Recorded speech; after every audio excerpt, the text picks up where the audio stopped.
মাটি ধার দিচ্ছি, এখন আমি গরু জবাই করব। ইয়া সে রসুন কাটতে বসছে, দেখ মনে রসুন কয়টা কাটে, আমি আপনাদের দেখার মতো কতটুকু রসুন কাটে দেখবে। আমি তো মারতে বেশি রসুন কাটি। আমি আজ আপনাদের দেখাবো সারা বছরের জন্য রসুন সংগ্রহ করবেন কিভাবে। আমি এর আগে আপনাদের সবজি সংগ্রহ করে দেখাইছি, আদা সংগ্রহ করে দেখাইছি, তো আজকে রসুনটা দেখাবো। হ্যালো এভরিওয়ান, আসসালামু আলাইকুম। আশা করি সবাই ভালো আছেন, আল্লাহর রহমতে আমরাও অনেক ভালো আছি। আমি মারিয়ামের মা চলে আসলাম ছোট্ট একটা মিনি ব্লগ নিয়ে। তো এই যে আমি হাতে আগেই না পেঁচাই নিছি যাতে হাতটা আমার কেটে না যায়। আপনারা দেখতে পাচ্ছেন, আপনারা এরকম করে নেবেন, এটা একটা টিপস। তো এই যে আমি নতুন রসুনগুলো উঠেছে, দামটা একটু কম, আপনার ভাইয়া প্রায় 70 টাকা কেজি আনছিল। তো এই জন্য আমি এটা সংগ্রহ করে রাখবো যাতে আমার পরবর্তীতে মানে আদা রসুন ব্লেন্ডার করতে সমস্যা না হয়। এটা কিন্তু শুধু আপনারা ব্লেন্ডারের ক্ষেত্রেই ইউজ করতে পারবেন, কোনো বাগানের ক্ষেত্রে ইউজ করতে পারবেন না কিন্তু। তো আমি এটা যেহেতু আদা রসুন পেস্ট করার জন্য এটা আমি সংগ্রহ করতেছি, তো এই জন্য আপনাদের বলে দিচ্ছি। এটা কিন্তু আপনি যে না আমি সংগ্রহ করে রাখবো, আমি ডাল বাগার দিব, শাক বাগার দিব, ওটা কিন্তু হবে না। কারণ বরফ জমে গেলে তো এটার মধ্যে পানি থাকে, তেলের মধ্যে দিলে তেলটা ছিটবে, তখন আপনাদের আরও সমস্যা হতে পারে। এটা আপনাদের এই জন্য আমি বলে দিলাম ভিডিওর শুরুতেই।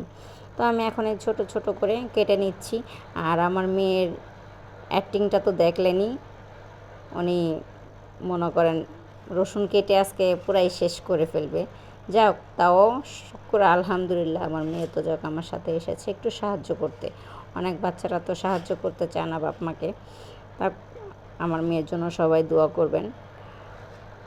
তো এই যে আমি রসুনগুলা কেটে নিচ্ছি। তো আমার ভিডিওটা যদি আপনারা ইউটিউব চ্যানেল থেকে দেখেন, তাহলে আমার চ্যানেলটাকে সাবস্ক্রাইব করে আমার পাশে থাকবেন। আর যদি আমার ফেসবুক পেজ থেকে দেখেন, তো ফেসবুক পেজটাকে ফলো দিয়ে লাইক করে পাশে অবশ্যই কমেন্ট করবেন সুন্দর সুন্দর। যদি আপনাদের আমার ভিডিওটা ভালো লেগে থাকে, কিংবা আমি যে কাজগুলো আপনাদের দেখাচ্ছি কাজগুলো ভালো লেগে থাকে, তো অবশ্যই কমেন্ট করে জানাবেন। তো আমি যে বাটিতে করে রসুনগুলো রেখে দিছি। আর আমি আগেই তো দেখাইছি, তাদের জিপলক ব্যাগ নাই, তারা পলিথিনে করে সংগ্রহ করে রাখবেন।